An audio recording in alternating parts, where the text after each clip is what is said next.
अगर खाना खाने के बाद आपके पेट में गैस बनने लगती है, कभी कभी क्या होता है कि पेट में दर्द होने लगता है और कुछ लोगों को कब्ज भी हो जाता है।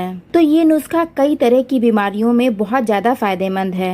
तो इसे बनाना कैसे है और खाना किस तरह से है, तो ये बहुत ही ज़्यादा इम्पॉर्टेंट है। तो आप इस वीडियो को लास्ट तक ज़रूर देखिए। तो इस नुस्खे को बनाने के लिए केवल हमें 2 चीज़ों की ज़रूरत होगी। ये बहुत इजी और सिंपल नुस्खा है और बहुत ही ज़्यादा कारगर है।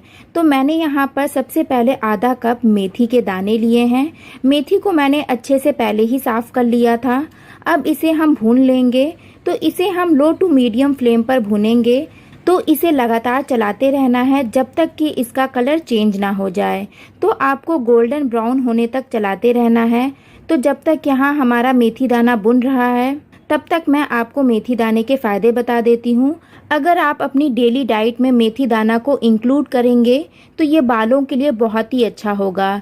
अगर आपके बाल झड़ रहे हैं तो मेथी दाना खाने से बाल झड़ना रुक जाएंगे। अगर आपके जोड़ों में दर्द रहता है या फिर बॉडी में दर्द रहता है तो भी मेथी दाना उसमें भी फ़ायदेमंद होता है। अगर आपकी बॉडी में शुगर बढ़ी हुई है तो ये शुगर को भी कंट्रोल करने में बहुत ही ज़्यादा फ़ायदेमंद होता है। कुछ लोगों को पेचिस की शिकायत होती है तो उसमें भी ये फ़ायदेमंद है। घाव वगैरह पर भी इसका पेस्ट बनाकर लगाया जाता है। लीवर को स्वस्थ रखने में भी मेथी काफ़ी फ़ायदेमंद होता है।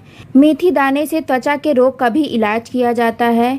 किसी भी प्रकार की सूजन हो तो उसमें भी पीस कर ये लगाया जाता है। तो इस तरह मेथी दानों के कई सारे फ़ायदे हैं जो मेथी दानों से हमें मिलते हैं। इसलिए मेथी दाने को डेली डाइट में इंक्लूड करने से बहुत ही ज़्यादा फ़ायदे हो सकते हैं। और आज हम जो ये नुस्खा बना रहे हैं, ये नुस्खा भी बहुत ही ज़्यादा फ़ायदेमंद है।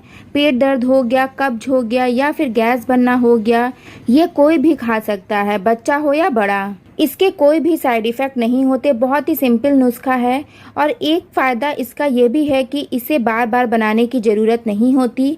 आप इसे एक बार बना के रख लें, काफ़ी लंबे समय तक इसे इस्तेमाल किया जा सकता है। तो मेथी दाना को मैंने लगभग 2 से 3 मिनट तक लो टू मीडियम फ्लेम पर भुना है और इसका कलर अच्छे से गोल्डन ब्राउन हो चुका है, यानी कलर इसका चेंज हो गया है। अब हम फ्लेम को बंद कर देंगे और मेथी दाने को एक प्लेट में निकाल लेंगे ताकि मेथी दाना पहले से ठंडा हो जाए। उसके बाद इसे हमें पीसना है। मैंने वापस से सेम पैन ले लिया है। मैंने आधा कप मेथी दाना लिया था तो आधा कप मैं यहाँ पर अजवाइन ले रही हूँ। तो अजवाइन को हम पैन में डाल देंगे, फ्लेम को ऑन कर लेंगे। जैसा कि हम सभी जानते हैं कि अजवाइन पेट के लिए बहुत ही ज़्यादा फायदेमंद होती है। इस नुस्खे में अजवाइन का यूज़ होगा और मेथी का यूज़ होगा। यही 2 चीज़ें हैं जो इस नुस्खे में यूज़ होंगी, पर लेकिन इसको करने और खाने का तरीका थोड़ा डिफरेंट है। इसको आपको देखना बहुत ही ज़रूरी है।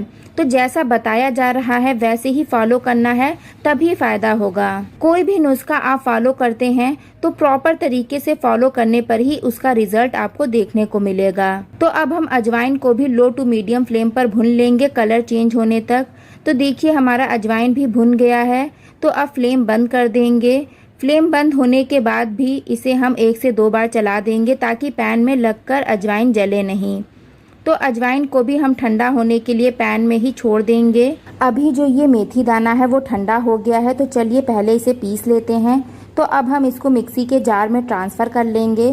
तो अब हम इसे पीस लेंगे। तो मेथी और अजवाइन दोनों को हम अलग अलग पीसेंगे क्योंकि मेथी दाने को पीसने में टाइम लगता है, इसलिए मैं इसको पहले ही पीस ले रही हूँ। तो देखिए मेथी दाना जितना बारीक हो सके उतना बारीक पीस लीजिए। तो साइड में जो अजवाइन रखा था वो भी अब ठंडा हो गया है। तो चलिए अब मैं इसको भी इसी जार में ट्रांसफ़र कर लेती हूँ। तो अब हम इन दोनों को एक साथ पीस लेते हैं ताकि ये अच्छे से मिक्स हो जाए और पाउडर भी हो जाए। तो ये देखिए दोनों चीज़ें अच्छे से पिस गई हैं। तो हमारा पाउडर जो है अब तैयार हो गया है, यानी हमारा नुस्खा जो है अब वो तैयार हो गया है। तो अब मैं इसे स्टोर करने का तरीका, साथ ही साथ इसे खाना कैसे है, ये दोनों चीज़ें आपको बता देती हूँ। तो इसे आप एक एयर टाइट कंटेनर में स्टोर कर सकते हैं या फिर कांच के जार में रख सकते हैं। कांच के जार में रखने से मसाले ज़्यादा फ्रेश बने रहते हैं, या फिर आप नॉर्मल कोई भी जार जो आपके पास अवेलेबल हो उसमें भी रख सकते हैं। पर एक बात का ध्यान रखिएगा कि जो भी जार आप ले रहे हैं वो एयर टाइट हो। अब इसका खाने का तरीका ये है कि जब भी आप इसे किसी बड़े को दे रहे हैं यानी एडल्ट को दे रहे हैं तो 1 टेबल स्पून देना है। तो जो भी एक्स्ट्रा है वो हटा देंगे और 1 चम्मच भर के लेना है। और इसे लेने का तरीका थोड़ा यूनिक है। जब भी आप खाना खाने बैठते हैं तो आधा खाना खाने के बाद, यानी अगर आप 2 रोटी खाते हैं तो 1 रोटी खाने के बाद 1 चम्मच इस पाउडर को खा लीजिए और उसके बाद से दूसरी रोटी को खाइए। यानी आधा खाना खाने के बाद 1 चम्मच पाउडर खा लीजिए, फिर हल्का सा गर्म पानी पी लीजिए। यानी आप गर्म पानी से इसे ले सकते हैं, पर ज़्यादा गर्म पानी आपको नहीं पीना है और ना ही बहुत ज़्यादा पानी पीना है। खाने के बीच में ज़्यादा पानी तो वैसे भी नहीं पीना चाहिए। उसके बाद बाकी का खाना खा लीजिए।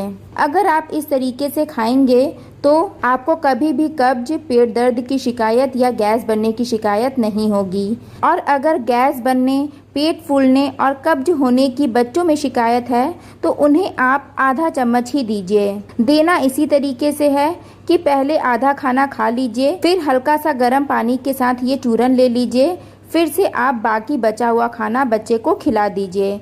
तो इस तरह से ये नुस्खा बहुत ही ज़्यादा हेल्पफुल है। अगर आपको ये नुस्खा थोड़ा भी हेल्पफुल लगा है तो प्लीज़ अपने फ्रेंड्स और फैमिली के साथ इसे शेयर करना बिल्कुल भी ना भूलें। और अगर ये वीडियो आपको पसंद आया है तो लाइक करना ना भूलें, शेयर करना ना भूलें और चैनल पर पहली बार आए हैं तो प्लीज़ चैनल को सब्सक्राइब कर लीजिए।